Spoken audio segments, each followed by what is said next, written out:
Could she really be here, waiting for me? Silent Hill 2 is odd.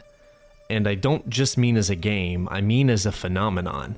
When the original Silent Hill released, it warmed hearts and developed a small niche fanbase of horror game fans. When the sequel came out, it subverted expectations, but delivered an experience unlike any other that was available in video games at the time. Its big twist ending and lightning in a bottle execution resulted in what is easily the most talked about game in the franchise, despite only being the second release out of over a dozen. The relationship fans have with the game is odd too, in that some fans of the series actually hate it. Not because of what it is, but because of what it actually did to its own franchise. The original Silent Hill was a psychological horror game with dark themes of abuse and a cultist subplot that wrapped together a story about a sleepy little town hiding sinister secrets. Silent Hill 2 brought with it the whole everything is a metaphor for something else, ultra deep sentiment that caused a craze of Tumblr users and posers to fall in love with the game's story without ever really even playing it or caring about the rest of the games. It also brought along Pyramid Head, which went on to become the most iconic and recognizable villain of the series. The biggest problem with that, of course, was that he only existed for James, manifested by James without him knowing it using the town's dormant powers from the eldritch-like demon entity residing underneath it.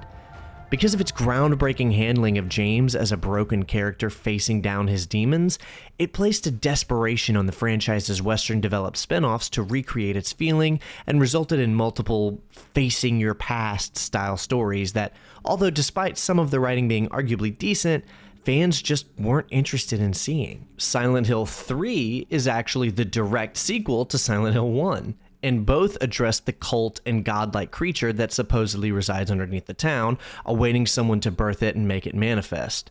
As far as I know, these are the only two games across the series that actually have anything to do with the main plot of Silent Hill and the cause of the monsters in the otherworld dimension.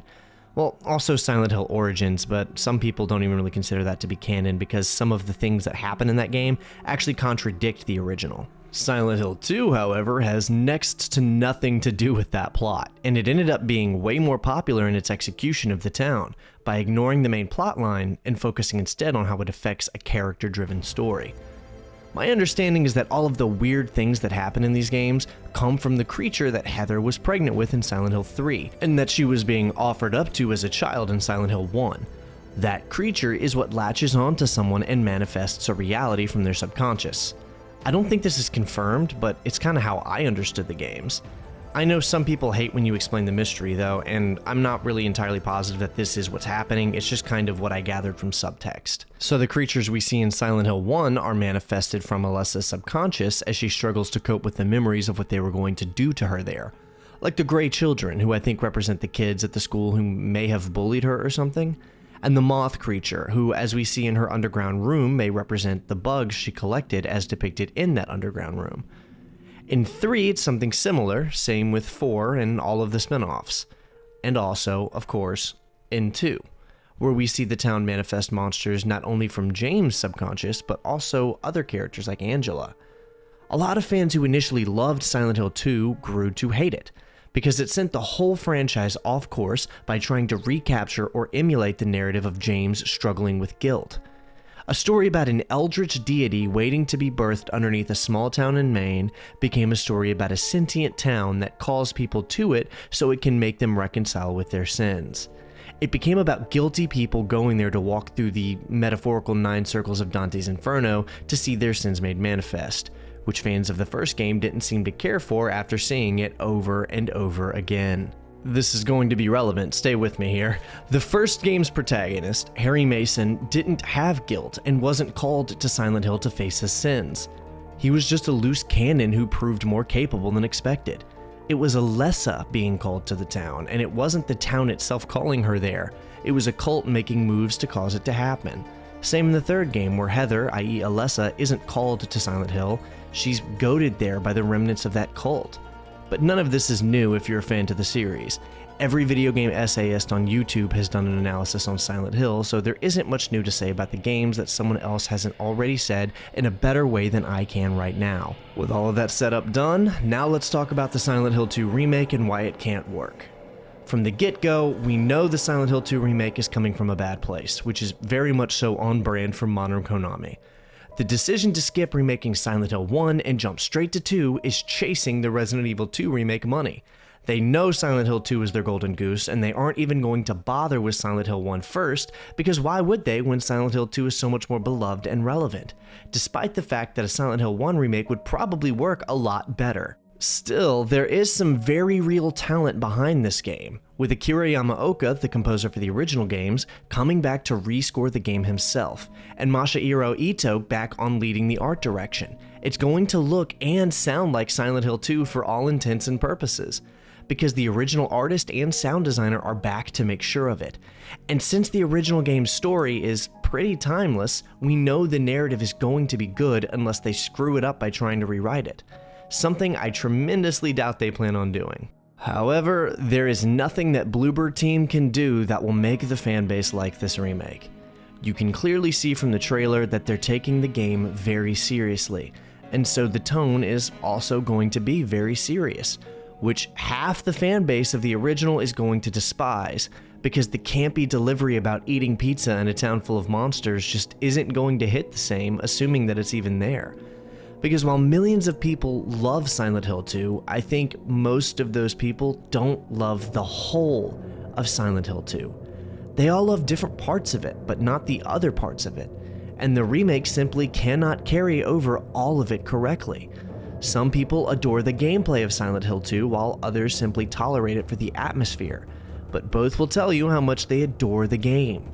Someone who loves the characters of Silent Hill 2 will probably enjoy the remake more than the person who loves the gameplay of the original. Someone who loves the dark themes and aesthetic of the other world will probably enjoy the remake far more than someone who loves the charming, quirky dialogue of the original, which we know isn't going to be carried over. This game is going to try and be as dark and depressive as it gets. And lastly, someone who really likes all of it but isn't in love with any of it is probably going to enjoy the remake just for what it is. That's me.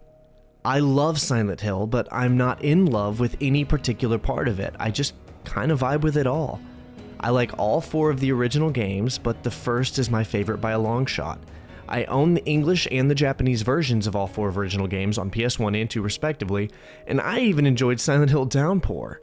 So when it comes to the remake, I'm probably going to really like it, and the reason is because I'm not expecting it to recapture or even replicate the original, and when it fails to live up, I'll be okay with that. I'm happy with the original how it is, so I'm looking at this as a modern attempt at interpreting the original rather than a remake or a replacement. The original cannot be replaced due to its odd, janky gameplay, bizarre voice acting and translations, perfect timing, retro PS2 graphics, and the very specific timing of the video game market at that time. The experience of the original Silent Hill 2 is simply unreplicatable. And even if it was possible to do, Bloober team isn't the team that could pull it off. They've made some okay games and some bad games, but never really a good game. I liked the medium well enough, and I did enjoy Observer, but I didn't like either of the Layers of Fear games, and ultimately, I really wasn't blown away by any of their games at all. They're no AAA studio. That being said, the fact that they aren't AAA is exactly why I'd honestly say they're the best people for this job, because they love the game and will probably not mess with anything about the story or environments due to not having the ego of a bigger studio. The best thing that Bloober team can do for Silent Hill 2 is to ensure every environment and section of the original is present. That is the one thing I would advise, because while the Resident Evil 2, 3, and 4 remakes all diced up sections of the original to not carry over into the remake, those games were super solid and rewarding to play. Silent Hill 2 Remake probably will not be as fun from a gameplay standpoint, so if they're considering cutting content, I would heavily advise against it, because that is just about the best thing they have going for them right now, is the promise of seeing all the old locations in fresh modern fidelity. However, when it comes to Silent Hill, there's just too many variables for me to cover through one perspective or lens. So I've asked a friend of mine to come on board and help me out with this video. Your favorite son has done numerous videos on Silent Hill and has shown he has a keen understanding of these games and this franchise. More than that, he's also well versed on the Bloober team's catalog and knows even better than me what we can expect from this remake. Son, Dad's calling, and he wants to know what we can expect to work about this Silent Hill 2 remake and what we can expect not to. Hey Dad, before we get into why the Silent Hill 2 remake won't work, we really should talk about Bloober Team. If you aren't familiar with Bloober Team, they are a Polish video game developer who are most known for games like Layers of Fear, Observer, Blair Witch, and more recently, The Medium. Bloober Team had a much more unsuccessful and innocuous start though. Most of the team was originally part of a developer called Nibris, who tried to make a Wii game called Sadness. There were some other strange cancelled projects, but Sadness was their most famous one. It was a survival horror game for the Nintendo Wii. The game never really showed footage, and people began to speculate that there wasn't really a game there. They were right, and Nibris was shut down. Most of the people at Nibris went on to form Double Bloob. They would not again work on another survival horror game until Layers of Fear. In that time, they would release games like Hospital Havoc for the Nintendo DS, Music Master Chopin for the Nintendo DS, games like Amen and Paper Wars Cannon Fodder. All of these games were pretty much blatant clones of other already popular games. Hospital Havoc was Diner Dash. Music Master Chopin was Guitar Hero, Amen was Lemmings, and Paper Wars Cannon Fodder was just another wave defense mobile game. They really didn't have a great track record to start off, but in 2014, something interesting happened. PT was released. If you aren't up on your Silent Hill history, PT was a playable teaser for a longer game called Silent Hills. It was directed by Hideo Kojima and was supposed to be Konami's way to breathe new life into the series. This obviously went down in flames though, because Kojima was eventually let go from the company, and the whole story is a lot more complicated than I have the time to go over here. But Silent Hill's cancellation left a vacuum, a massive one that fans wanted filled. People were clamoring for something like what they had in PT, and there were a ton of developers that were ready to fill those shoes if Konami wouldn't. One of those developers was Bloober Team. Bloober Team took the idea of PT and made their own game with it. Layers of Fear, in my opinion, is a bland mess. Something not scary enough to be horror, but really mostly just an art showcase. It was clearly just ripping off PT and trying to capitalize on that game's success. This was Bloober Team's redemption for Sadness. It was their way to get back into the horror scene that they originally wanted to be in the first place. The game was derivative, but it did look alright. This is a trend we see with a lot of Bloober Team games, is that they can make good-looking things, but they can't tell great stories or really even scare audiences. On top of that though, the game also seemed to use tons of paintings from the public domain, and even some stills from films that are edited and stolen. The game did well, mostly because fans would eat up anything that even slightly resembled PT at the time, and the team went on to make many more games. Observer, a cyberpunk dystopian Blade Runner-influenced detective game. Layers of Fear 2, the sequel to their re-entry into the horror genre, was another derivative mess filled with more references to films and mostly straight up taking scenes from media to fit in their game. Blair Witch was another survival horror game, one where you're dealing with your character's past and issues. The Medium was their most successful game, one that used a split-world technology that allowed you to be in a sort of other world. Sound familiar?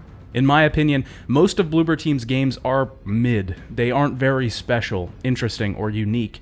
They seem to pull from everything that Bloober Team likes, which mostly is Silent Hill. This isn't necessarily a bad thing, wear your inspirations on your sleeve and all, but Bloober Team doesn't do it in a very honest way. They seem to be wearing their inspirations on their chest and acting as if they made the shirt. On top of that, Bloober Team is horrible at handling sensitive issues. Most of their games deal with some sort of struggling individual. You could make the case that a lot of their games actually work off of the blueprint of Silent Hill 2. Their characters are struggling with some sort of past or guilt and are punished by the world around them. The message at the end of the medium is basically, you're not worth it. Some people just can't be saved. They're too much trouble to deal with. Bloober Team flirts around with similar themes as the Silent Hill series. These themes are incredibly common in horror in general, but Bloober always has an incredibly heavy hand when dealing with this stuff. With all of that in mind, we have to talk about Silent Hill 2. In 2022, it was revealed that Bloober Team would be making the remake for Silent Hill 2. They will be taking on this monumental task, the one that I'm sure would be hell to most developers. This is for a couple reasons, mostly because Silent Hill 2 was lightning in a bottle. It is the perfect convergence of every single piece of a video game. Everything in the game works to form something way greater than its parts. Even if you don't like certain aspects of the game, you're bound to love the package. The game delivers an atmosphere and characters that are terrifying and interesting at the same time, but this whole package is not easily recreated. There's also the fact that the Silent Hill fanbase exists. The Silent Hill fanbase has been sort of rabid and mistrusting since Konami wrested the reins of the game from Team Silent. This is natural when you're fans of a game that is all about reading very deep into every piece of it to find out what actually happened. Let's not even talk about the circumcision theory here. The fans have also been scorned over and over by Konami, who has decided to make the wrong move at every possible corner. This creates an environment with incredible pressure, so taking on the task of Silent Hill 2 is not an easy one. But the thing that makes taking on the game the most dangerous is that it deals with incredibly sensitive issues. One specific character a lot of people have pointed out as a perfect example is Angela. Angela throughout the game is quite clearly suicidal. She's had some sort of trauma in her past, and she's obviously haunted by it. At the end of the game, James speaks to her on a set of flaming stairs. In this moment, we get to see into the horror of Angela's world, the what she sees all the time. It's a haunting moment for both James and the fans, but this moment does something incredible. It makes us really sympathize with the character. It's crafted to make us understand their plight. The game teaches us to look at others and try to understand their situations, rather than close them off. Bloober Team does not do this. Their track record speaks for itself here. They have an incredibly heavy hand when dealing with these kinds of issues. I could easily see a situation where Bloober is given this character and they butcher her in every aspect imaginable. Now, you're probably saying that Bloober Team might make a direct one-to-one remake of the game and not change anything at all. That's very possible, but considering they're sharing their multiple dimensions technology with Konami, I don't exactly think that's true. I think the changes have already been made.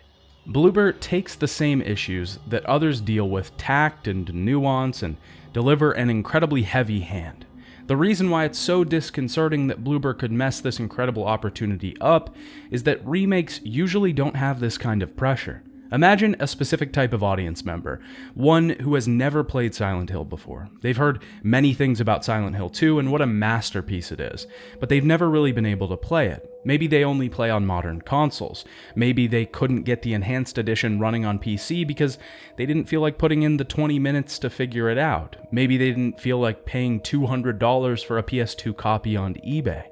For this person, the Silent Hill 2 remake will be the definitive edition of the game, because Silent Hill 2 isn't readily available for most people to play these days. You can't buy it on any major storefronts. The game is set. The players are on the stage. The war is about to begin. I'm not a credible tactician, but I can see the pieces falling and Silent Hill 2's legacy suffering. But that's for Konami to decide.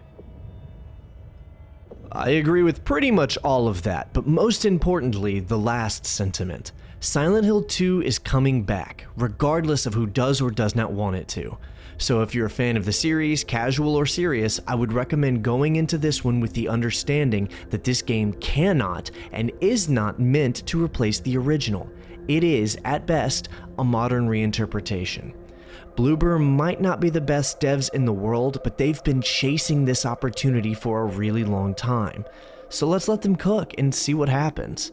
Personally, I'll be trying my best to enjoy the game as a modern retelling of James' story. I want to like it, and as long as it's fun, functional, even half decently optimized, and politics-free, then I imagine I probably will. What about you? This is a pretty beloved game to a lot of people, so I can imagine there will be a lot of people really pissed off about it. Are you interested in giving the remake a good faith chance? Let me know in the comments. Thanks for watching, and shout out to my boy, your favorite son, for lending me his insight on this one. When I started this channel, collabs were one of my biggest motivators, a chance to work with some of my favorite creators on interesting concepts and videos. It's always a pleasure to have one of them on. You should go follow him on Twitter and sub to his YouTube if you haven't yet. I hear he has a really massive video related to what we talked about here currently in the works. You should also like this video, sub to me, and follow me on Twitter too. That's all I got for you.